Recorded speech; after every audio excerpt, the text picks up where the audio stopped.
Любимые, у нас сегодня с вами вторник, а значит время психиатрии. Говорить мы с вами будем о шизоидном расстройстве личности. И уже в эту пятницу всех нас ждет Новый год. И к новогоднему, так сказать, дню я приготовила вам вот какой фильм. «4 Рождества» 2008 года. Будем разбирать. В прошлом году мы разбирали с вами с легким паром. Помните, немножко мы так поржали с вами. В этом году поржем над «4 Рождества». 2008 год. Обязательно посмотрите. У вас есть несколько дней на то, чтобы это все успеть проделать.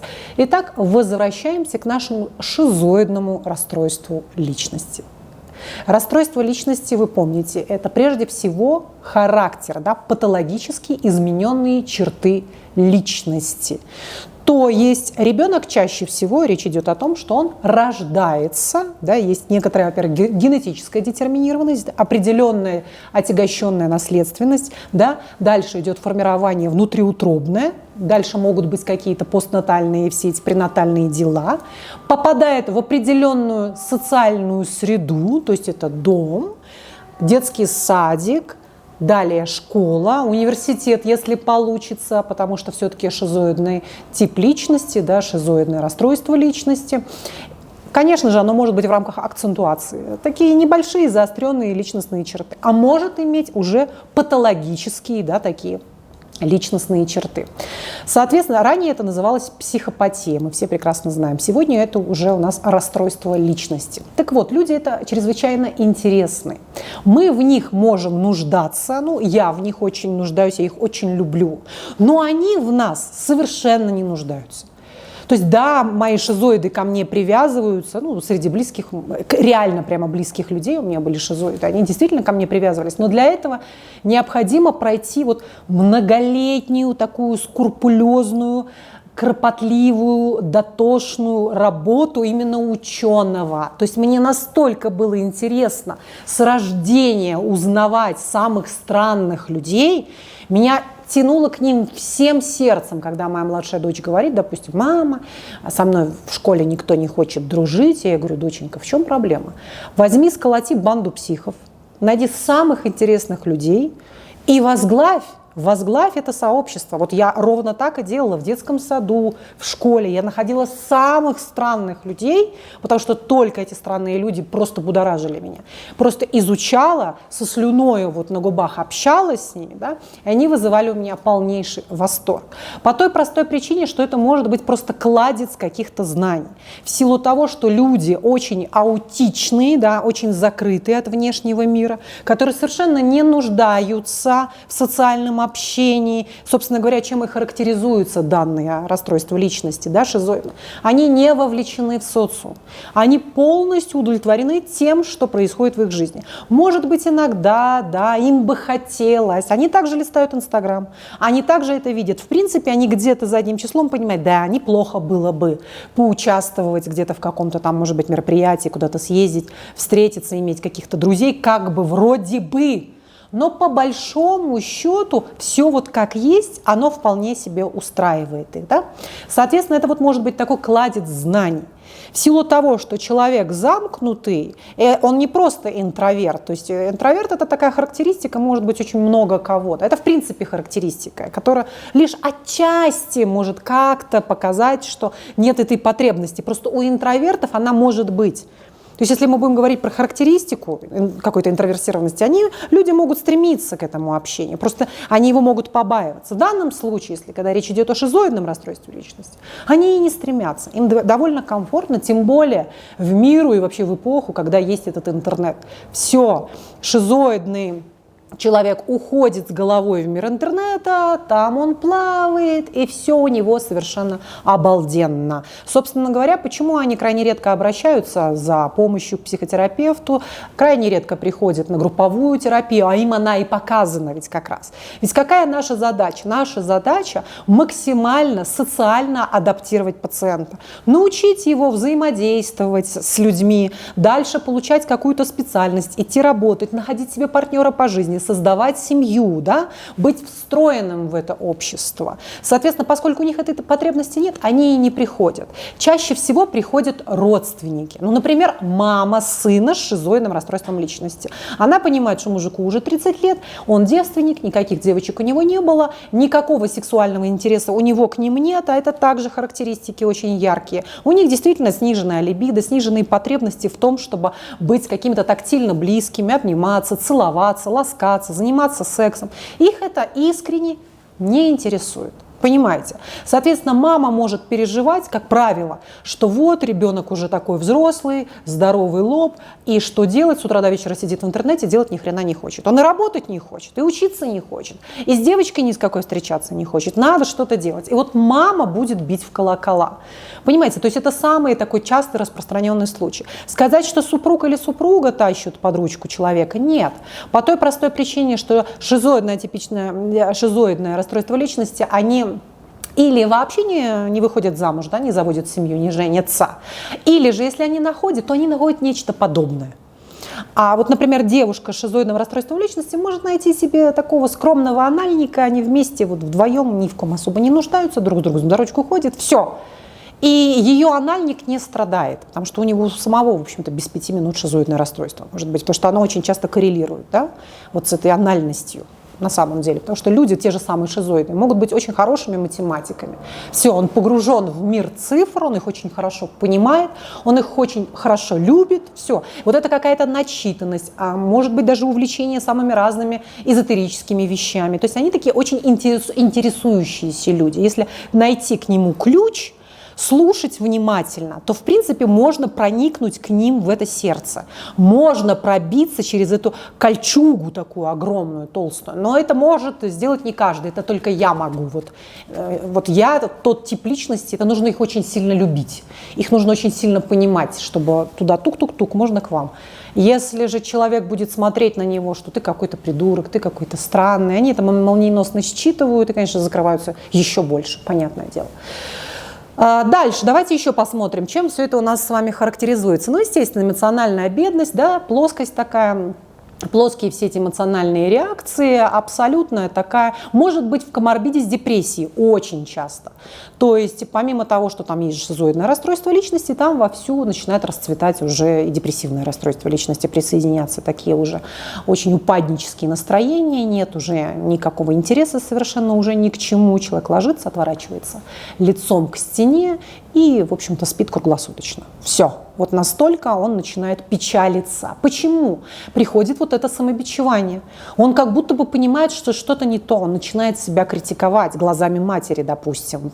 Например. То есть он может говорить: блин, какого хрена я тут лежу? А что-то я такая вся какая-то раскрасневшая. Ну ладно. В общем, какого хрена я тут лежу? Просто мне жарко, видимо, поэтому я вся такая взмокшая.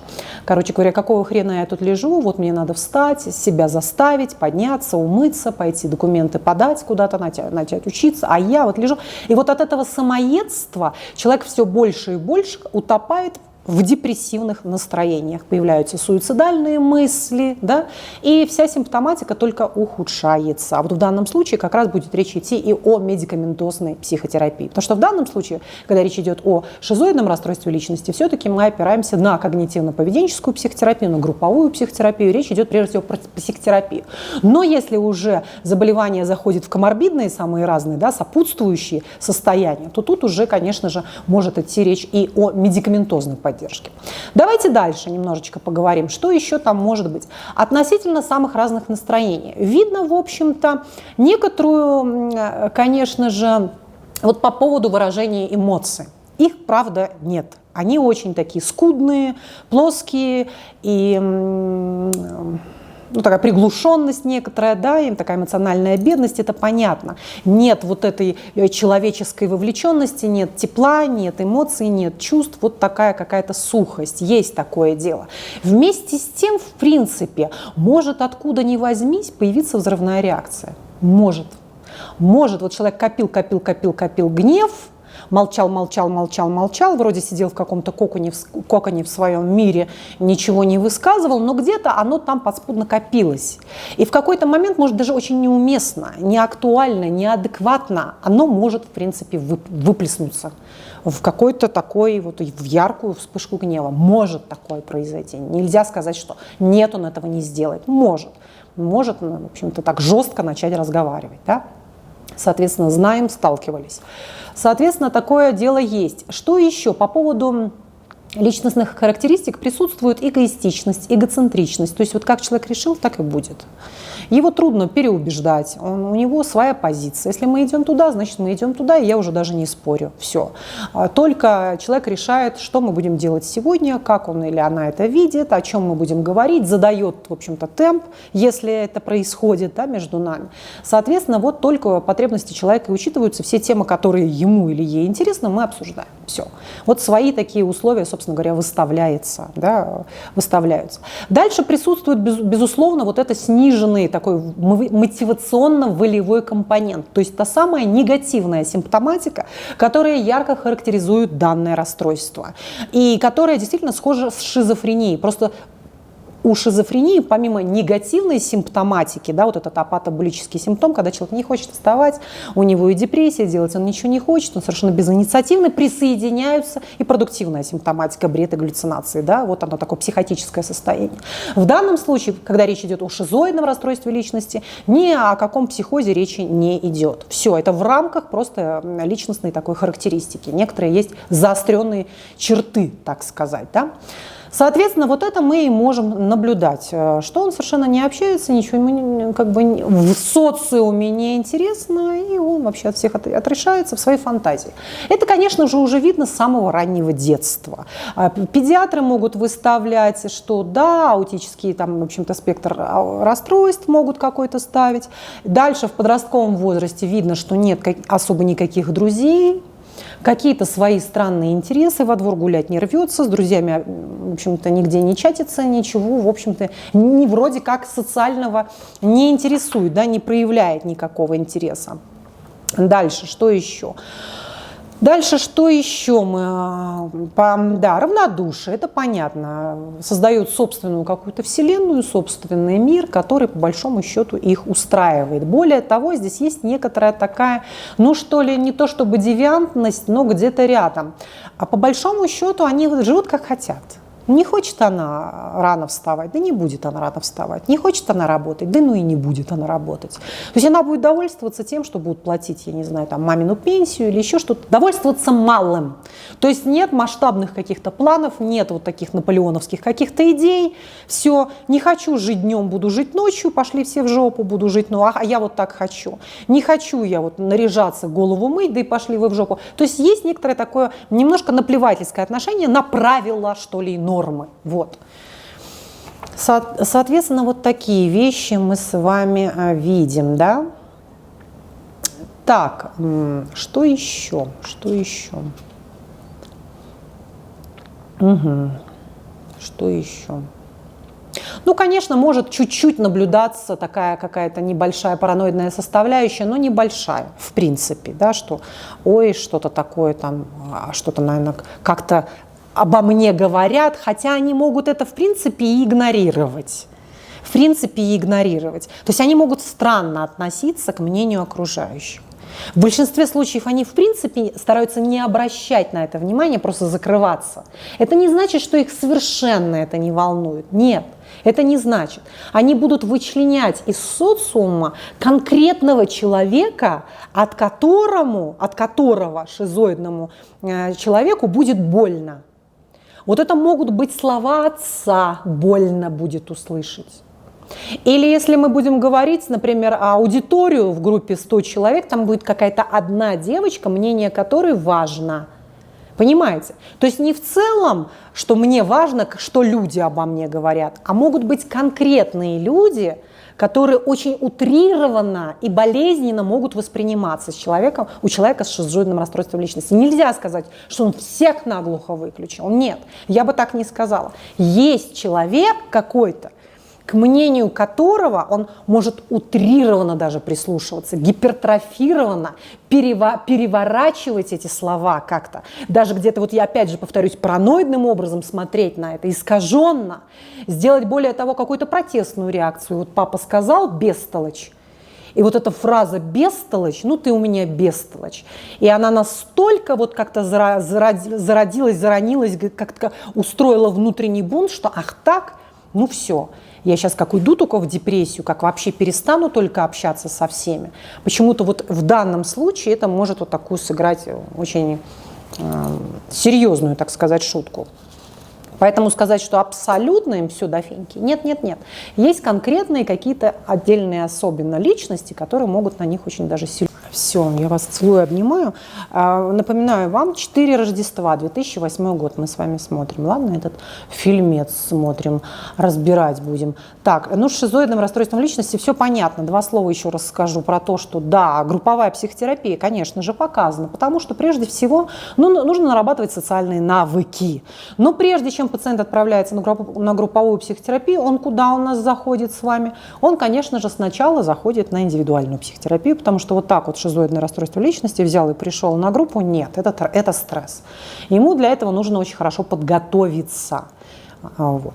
И опять же, группа должна подобрана быть очень правильно. То есть это не просто какая-то такая рандомная выборка всех подряд, а это схожие по интересам люди, в принципе, должны быть. То есть он должен понимать, что тут таких же, как он, много.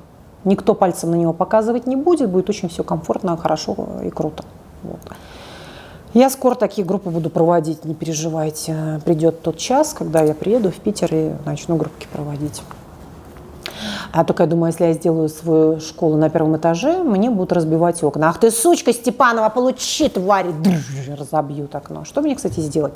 Наверное, есть какие-то антивандальные окна, может быть, поставить камеру. Что сделать, чтобы мне все там не сожгли к чертовой матери? Надо подумать. Может быть, это какой-то центр на 120-м этаже сделать.